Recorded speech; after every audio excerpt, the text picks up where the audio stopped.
Dahil meron pa ho tayong isang celebrated case na hindi ho na-resolba. Noong February 25, 2026. Nangyari po ang isang insidente ng pagbabasag ng kotse na nakaparada sa tapat ng kanyang bahay. Kung di po ako nagkakamali, ito po sa may Sampaloc. Maseda, no? Sa Maseda to nangyari. At pinanawagan ko sa mga sospek, ay hindi ko po pwedeng parang baliwalain lang. Sila'y sumuko. Gusto ko po kayong i-update. Napagtanto-tanto ng magulang at ng pamilya ng mga sospek na isurrender sa inyong lingkod yung mga nasabing suspected. Ipakikita namin sa inyo. Ito po yung mga, pero ba kayong picture ng mga suspect? Ayan po yung insidente. Ayan po yung sa Maseda. Ayan po si John Paul at si Karim. Sino pa? Yung isa pa. Ayan po sila lahat. Ayan. Si John Paul. Si Karim na lang ang ano. Sino si Karim? Ikaw. Si John Paul. Itong John Meneses. Wala pa. Ba't puro kayo John? Ano? Puro John, no? Pare-pareho kayo ng lakad. Anyway, bilang update do sa nabiktima. Your city government is trying our best in our own little way to give justice to you. Whoever you are, you may now, at least, pumanatag ka. Halika kayo rito. Kayong dalawa. Nasa ating pong harapan, ito pong si John Paul Flores. Sino si John Paul Flores? Ikaw yung driver. Ito po, sinurrender ng nanay. Taga Maynila po. Manila ka, no? Tindalo. Si John Karim Buwan. Ito po yung isa nasa picture. Sinurrender ng kapatid. Kapatid, ikaw?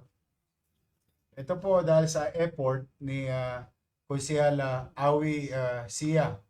Sila po ay lumapit kay Kunsihal Awi Sia after nila mapanood yung panawagan natin na sumuko na lamang sila. Tinulungan naman po tayo ng Manila Police District. Okay, John Paul Flores, yung ating SMART, yung Special Mayor's Reaction Team, under kay Colonel na. Palakpakan naman, Colonel na to. Colonel na po. From Major to Colonel. Malaki na sweldo. Mrs., alam mo ba yun? Baka naman. Baka naman. Congratulations. We are very proud of you and the SMART team. Ito po si Colonel. Hindi pa ako sanay. Major usually. Colonel Samonte ay at 10 na kanyang team ay sila po ang head ng Special Mayor's Reaction Team na dati pinamumunuan ni Colonel June Ibay na ngayon ay konsyal na ng District 1. Ito naman si John Karim, no? Ay through the District Intelligence Division ng Manila Police District. Pakita mo nga sila. Ayan po silang lahat. Sila ay sumuko. Pwede ba? Papitik naman. Halika rin. May mga hikaw pa kayo. Ito po, sila po ay kusang loob. Now, having said that, ibibigyan ko sila ng pagkakataon bilang Batang Maynila. O sabi nyo yung ano nyo, yung biktima ninyo. Ikaw, John Paul. Nabiktima po namin. Ano po mapatawid namin sa nagawa namin. Hindi na po namin ulitin yun. 8 ito. 8 itong anak mo, no? 8. Ito ang panganay. Ilang taong ka na? 22. Ikaw naman, ano mo, Karim? Sana po mapatawad po kami na nabiktiman po namin.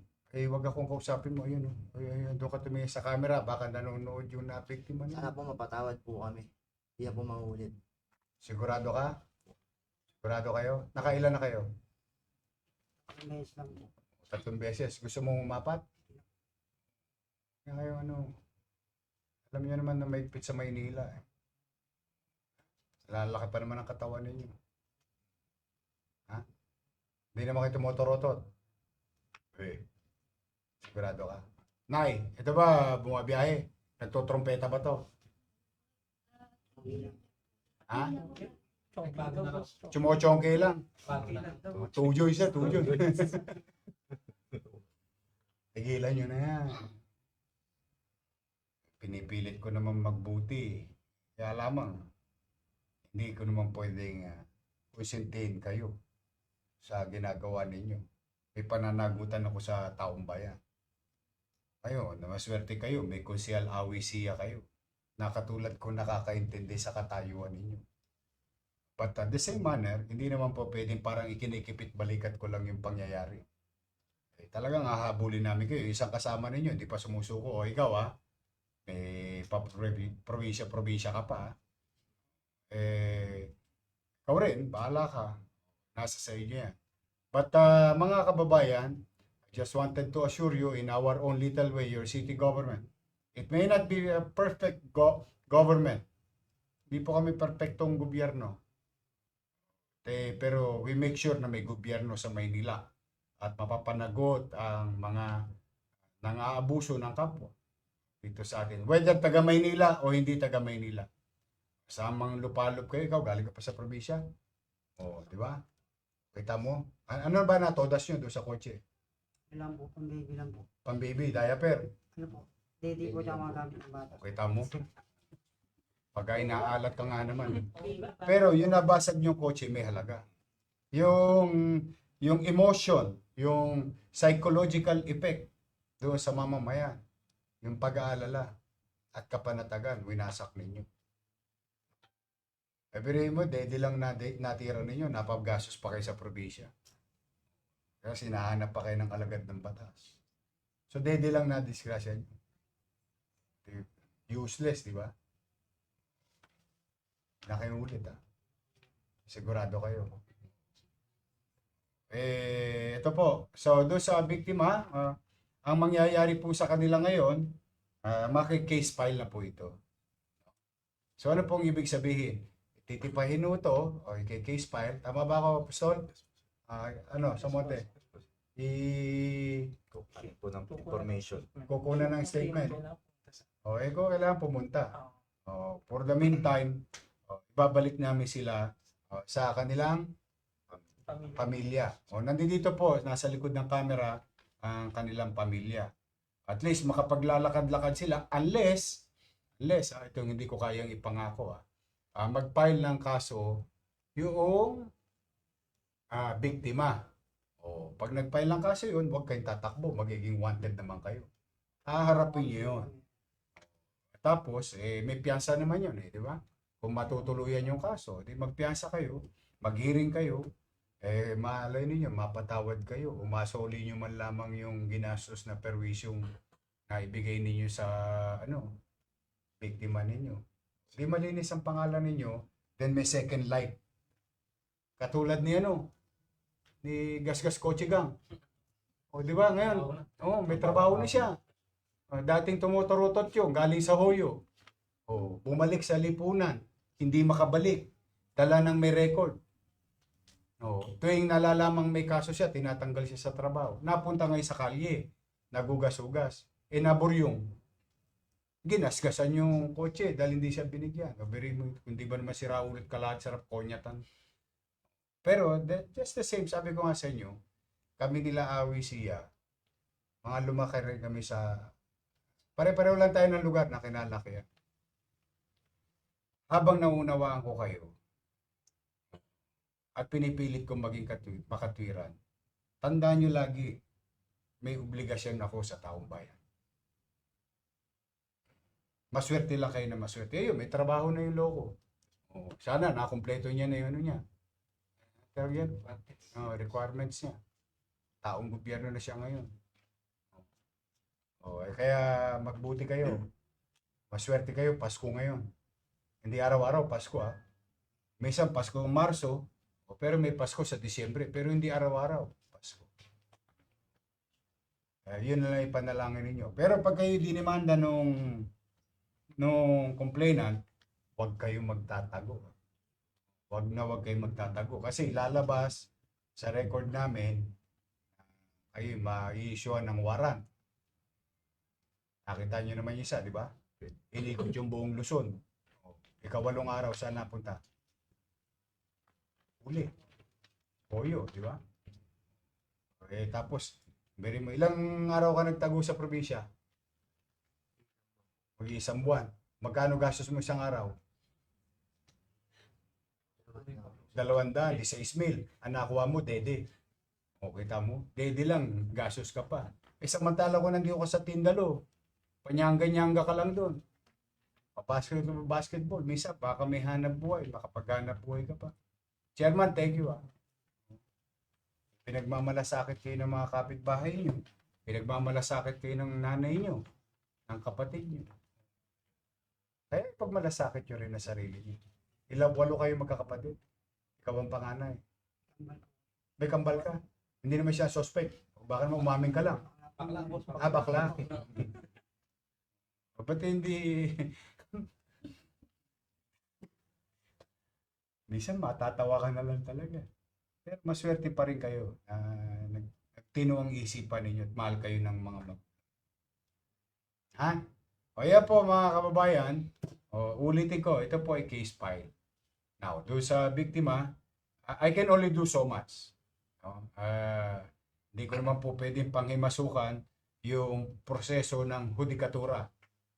O halimbawa po, gusto nyo tuluyan itong mga to, alam sila saan pupuntahan. Inamin naman na po nila at humingi sila ng kapatawaran sa inyo. Kung paano sila ba'y patatawarin o hindi ninyo, nasa sa inyo po yun. Pero pinayuhan ko na sila na huwag nilang tatakbuhan yung kaso. Harapin ninyo. Walang masamang there is always second chance. Isipin nyo na lang may second chance. Okay? Sige, thank you pare. I-surrender ko na po sa pamilya, no? Ayan na po sila. Ngayon nandito yung mga manyunyut. Sabi sa inyo, maraming interesado sa inyo. Ayan. Okay. Okay, magre-report pa ako sa bayan. Mag-ingat kayo. Huwag niyong palamukan yan, ha? Nagdatingan po yung mga media nandito. Pero, nothing naman, masaya na ako. Alam nyo, at the end of the day, mamamayan ko pa rin yung mga yan. Kaya lang, hindi ko talaga ito tolerate. Kaya lang, pagka sila naman itinatama ang sarili nila, sino ba naman ako? Ang Diyos nga, nagpapatawad. Saka, wala naman dahilan patawarin ko ano pa man. Ang importante, kakasuhan ba sila ng complainant? Basta limitado na yung kapangyarihan natin ngayon, kaya na natin yung natural course of the process. But for the meantime, at least, sasabi natin, case closed. Yung isa na lang, oy, ano pa hinihintay mo? Alam natin, hindi ko lang masabi. Tawagan mo na si Awi.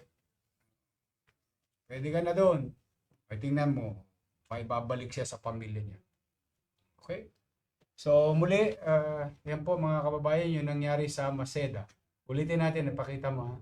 Pakita mo nga ulit yung insidente kasi inaano sa akin to. Ito pong insidente na ito. Ay resolve na po. Ayan po silang dalawa. Pumanatag na po kayo mga kababayan. So we'll make sure. Alam po ninyo yung pinambato niya. Nga pala, yung yung spark plug. Spark plug. Nakuha niya po yung bagay na yan, dede at lampin at diaper. Kasos panloko. Pero hindi yun yung perwisyo sa kotse, pinag-ipunan niya ng tao. Saka yung alam mo yung peace of mind. But anyway, mga kababayan po, resolve na. Now,